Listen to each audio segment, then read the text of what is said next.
acabarem el programa d'avui parlant de sèries del que ens espera aquest 2019 i d'algunes curiositats amb la Laia Martínez. Bon dia. Molt bon dia, Carles. Ja comença calorada, que és típic d'ella, sempre entrem calor. Ui, és que fa molta calor També aquí. és l'última i que acumules molta calor i pudors.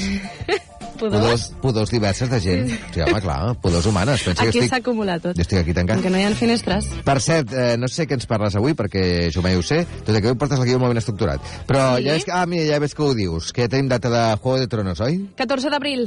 14 Contenta, d'abril, apunteu a les agendes perquè torna l'última temporada i pel que han dit, els productors no defraudarà ningú. I es podrà veure a través de HBO i de Movistar Plus, en recordem-nos. Exacte. Doncs vinga, comencem parlant de... El que parlarem en aquesta secció seran de curiositats d'alguns guardonats i guardonades dels Globus d'Or que van ser la setmana passada, i també alguns d'aquests coincideixen en els Critics' Choice Awards que es van celebrar aquest diumenge. I comencem per la Sandra Oh, que es van portar les dues estatuetes a millor actriu de sèrie dramàtica per Killing Eve, de HBO. Escoltem el tràiler. Esta es Sid. Hola, espero que se una a ti. Creo que efectivamente hay una asesina que está actuando por el mundo. Es tan hábil como ilocalizable. No hay huellas ni patrones. Usted quiere que encuéntrala. La verdad está empezando a confiarse. Tu bonita horquilla. En sèrio que Sandra Oh és un nom d'una persona? Sí. És com un Maria de la O. No? Killing Eve, jo no, clar, és que jo ja no puc retenir tanta informació, però és una sèrie de la qual ens havies parlat? No us havia parlat encara, o potser sí, en alguna de les seccions em sembla que la vaig esmentar. No te'n recordes de tu? Tractes, bueno, clar, és que al final parlo de tantes que és impossible, però tracta de dues dones extremadament intel·ligents. Una és una psicòpata i la Sandra Oh interpreta a la que és una agent de seguretat. Llavors s'hauran d'enfrontar entre elles. Va per la segona temporada, ja. La segona temporada s'estrenarà aquest 2019, sí. Molt bé. I com a curiositats de la Sandra, l'hem pogut veure a American Crime, doblant un personatge de padre de família i sobretot Anatomia de Grey, posant-se a la pell de Christina Yang. Segurament sí. la reconeixereu per... Vale. És l'asiàtica, no? Exacte, durant 220 episodis, que se'n diuen pocs. I, de fet, va guanyar ja un Globus d'Or el 2006 per fer aquesta interpretació. Parlem ara d'una altra sèrie, que jo pensava que es deia Maciel, però no, és... Maisel. Maisel. La meravellosa Miss Maisel. L'estem escoltant, és ella. I love this man. And yes, there is shrimp in the egg roll. Aquesta sèrie que també va tenir premis en els Globus d'Or i en els Critics' Choice. Exacte. I sobretot en el cas de la Rachel Brosnahan, que és la que interpreta la Miss Maisel, va rebre les dues estatuetes a millor actriu protagonista de sèrie de comèdia o musical. L'actriu va aparèixer en diferents episodis de House of Cards, interpretant a la Rachel Posner. No sé si et vas fixar. He vist que fa poc que ha acabat la temporada de House of Cards. Sí? Tu has vist allà? No, encara no. Doncs no diré res. No diré res. Val la pena, no? No diré res. Vale, perfecte. I també va interpretar dos personatges de la primera temporada de Blacklist, que te la recomano si no l'has vista, Carles, i els que ens esteu escoltant també. Però després ha aparegut en papers esporàdics a sèries com The Good Wife, Gossip Girl o Anatomia de Grey també. Es veu que molts actors passen per aquesta Home, clar, aquesta si ha sèrie. durat no sé quants anys. Si és com a l'Hospital Central, aquell que feien, no s'acaba mai. Parlem ara de l'assassinato de Gianni Versace, que és aquesta sèrie que apareix un espanyol, ho dic bé? Apareix la Penélope. La Penélope Cruz, oi? Anem a escoltar? Tenim música, no? Tenim la música del tràiler. Ui, preciós. Això és el concepte de Aranjuez, no? Com que no? Ah, no, és veritat, però és un clàssic de la música clàssica, això. Clàssic. No sé de qui és, per això. Sí, home, sí, tant. Ara ho traurem. El Xavi Llaurador, que és molt bon la música clàssica. Vale, l'assassinat de Gianni Versace s'emporta l'estatueta millor minissèrie i el seu protagonista, en Darren Criss, aconsegueix endur-se el Globus d'Or i els Critics' Choice Awards. I el Darren Criss, no sé si et saps qui és, No. és el Blaine Anderson a Glee. No sé si la veies. Tampoc, vull dir que Jolín, m'he quedat Carles. igual. És que no puc veure tantes sèries. Vale, com a curiositat del Darren Criss, va poder fer un crossover interpretant el mateix personatge en un episodi a la sèrie de Supergirl i també de Flash, les dues protagonitzades per companys seus de Glee. Tinc un tècnic molt bo, eh? Adagio d'Albioni, sí, sí, és aquesta, segur. Vinga, anem a una altra banda sonora. Avui anem ràpid, eh? Pim-pam. Pim-pam, Jo crec estem que- repassant els premis... Però així de ràpid, molt, molt ràpid. Però això serveix per veure quines tendències hi ha. Exacte. Patricia Arquette, que va ser millor Arquette. actriu protagonista per aquesta sèrie que es diu... Ah, aquesta m'agrada Fuga molt. en Dannemora. Fuga en Dannemora. Dannemora. L'has començat a veure ja? No, si no la va, si acabat House of Cards fa 4 dies. És que al final no hi ha prou Ja l'estic veient lluny. L'he acabada. I què? Oh, està molt bé. Sí? Però és que és tan pertorbadora. Distreta. Sí, a veure, no és de les que diguis És per posar-te portaria pensant. en un premi, però està bé. Està bé, I et està fa bé. pensar en l'ús que fem de les xarxes socials. Sí, que seguirem fent el mateix ús, però sí. Sí. La Patricia Arquette va destacar a la sèrie Medium durant 7 temporades i amb la qual va guanyar un Emmy i una nominació als Globus d'Or.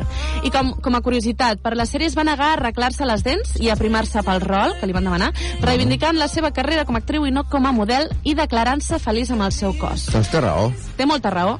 I també, això no ho sabia, es va criar en una comunitat hippie i una part d'ella diu encara ho és. I ho demostra així. I ho demostra. Un dels grans actors de Hollywood, que també s'ha passat a la petita pantalla i ha tingut recompensa, perquè ha estat un dels premiats també en aquests premis Globus d'Or. Estem parlant de Michael Douglas. Michael Douglas. I d'una sèrie que es diu El Mètode Kominsky, que té aquesta banda sonora. Exacte. Es converteix en la primera sèrie de Netflix que guanya els Globus d'Or a la categoria de millor comèdia de televisió, juntament amb en Michael Douglas, que també s'emporta l'estatueta, i fa del protagonista, en Sandy Kominsky.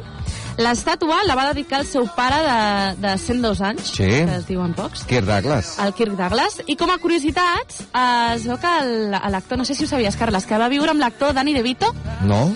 que també surten a la sèrie, quan els dos estaven començant les seves respectives carreres als anys 60. També ell i la seva dona, la Catherine Zeta-Jones, Que porten molts anys. porten moltíssims anys, però és que compleixen anys el mateix dia, el 25 de setembre. Que maco. D'anys diferents, evidentment.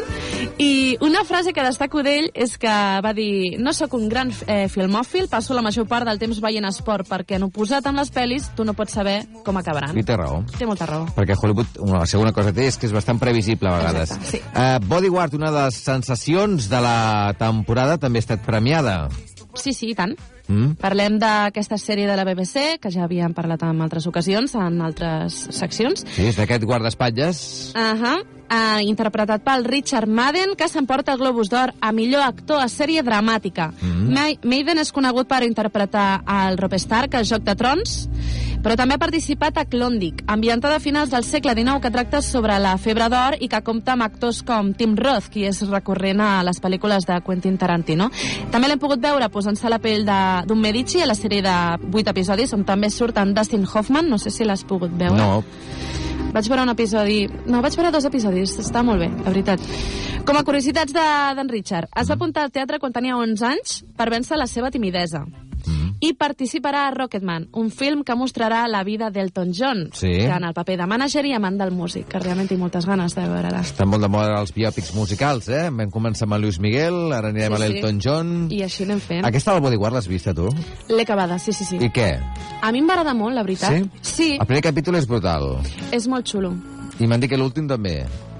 Sí, confirmo. I entremig Confirmo. jo em vaig avorrida. Tot i que té molt de ritme, no és una sèrie avorrida. No és una sèrie avorrida. Però què passa? Que jo venia de Homeland, que és com una mica la mateixa línia. Sí, I em venia de gust canviar. clar, és que al final hi ha moltes sèries que realment la temàtica és tan similar. Sí. Va, apuntem ara algunes coses que hem de tenir en compte. Com dèiem, aquesta 8ª temporada de Joc de Trons, que ja té data, 14 d'abril. El 14 d'abril. I després anem a Stranger Things, que també té data confirmada el 4 de juliol. Tercera temporada ja. Tercera temporada, que torna a Netflix i estarà ambientada a l'estiu del 85, continuant amb més aventures a Hawkins durant les vacances. Hi ha molt secretisme i fins ara només es coneixen els títols dels capítols, entre els quals tindrà protagonisme el centre comercial on treballa l'Steve. Aquesta sèrie que ara en parlaràs m'agrada molt, Peaky Blinders. Peaky Blinders. I a més són És sèries brutal. molt curtes, 6 capítols. 6 capítols, però Déu-n'hi-do la Però llargada intensos, de cada capítol. Bé, una horeta. Una horeta, Sí. que se'n diu poc. Arriba ara la 5ª temporada, aquesta sèrie sobre la màfia al Regne Unit. Ahà. És Què aquesta en segona sabem? temporada. Sabem molt poc, però de moment que s'incorporaran nous actors, com el Sam Claflin, que hem pogut veure a Los Juegos del Hambre i Antes de ti. l'Aidan Gillen, que és el menyique de Joc de Trons, que ja ha participat des de la des de la quarta temporada, i l'Anya Taylor-Joy, que és la protagonista de Múltiple o The Witch. No sé si has vist Múltiple. Múltiple, sí. Saps que aquest divendres s'estrena la tercera, de Glass. De Glass, sí. Sí. Però has d'haver vist abans El Protegido, això és molt complicat. Sí. Una sèrie que ja no veuré jo la tercera temporada, perquè la segona ja no m'agrada. Doncs aleshores aquesta la deixem de banda per tu, però igualment la comentem, por 13 razones, que tampoc té data exacta, però de moment se sap que s'estrenarà entre el març i el maig per Netflix, i aquesta temporada sí que ja no comptarà amb la Hannah Baker. Ah, no? No. Aquesta ni flashbacks ni res. Segona temporada de Big Little Lies, aquesta també la vaig veure. Estic bastant al dia, Totes aquestes jo les he vist, Tu estàs molt al dia. No, però clar, si ara he de veure la continuació, i doncs ja no em queda un temps de veure... No, les altres. Aquest és el meu problema. Big Little Lies, que torna, segona temporada. Big Little Lies amb la Nicole Kidman, s'emetrà a través de HBO, i en aquesta segona temporada sí que veurem a la Meryl Streep, que això m'agrada. Una de les grans. Una de les grans que s'incorpora a les sèries. Exacte, com tothom ja. La Casa de Papel. La Casa de Papel tindrà una nova temporada aquest any, tot i que encara no té data confirmada i tampoc se sap molt bé de què anirà en aquest sentit. És tercera temporada ja o quarta? És la... Ostres, no és la segona, és no? És que no la veus, no? O si la veus? És que estic veient els... he vist 2 episodis ja. Estoy en ello. De la primera? De la primera, sí. Sí, vas tard amb això, menys mal. Això vaig tard, però em sembla que no hi ha... Això em consola. Només hi ha una temporada, diria. No? M'estic equivocant. No, crec que n'hi ha 2 de la Casa de Papel. No. Què ens diu el Xavi? No sé, però té un minut per descobrir-ho. Veus? Té una temporada. Jo no acabo el programa sense donar aquesta informació. Ja, parte 1 i parte 2 veig. No sé si és la mateixa temporada partida en 2. Ah, podria ser. Hi ha una primera tongada l'any 2017 de 9 capítols i una segona tongada de 6 capítols. Potser és la mateixa temporada partida en 2, com en donen 2 tongades. Aquesta sí que no l'has vista o sí que l'has vista? Vas començar i em va cansar. Però perquè dura massa cada capítol. Necessito sèries d'1 hora, i dura 1 hora i 20, 1 hora i 30. I això ja em trenca el ritme de son, que ja vaig a dormir massa tard. Laia Martínez, gràcies. Moltíssimes gràcies. Bon dia.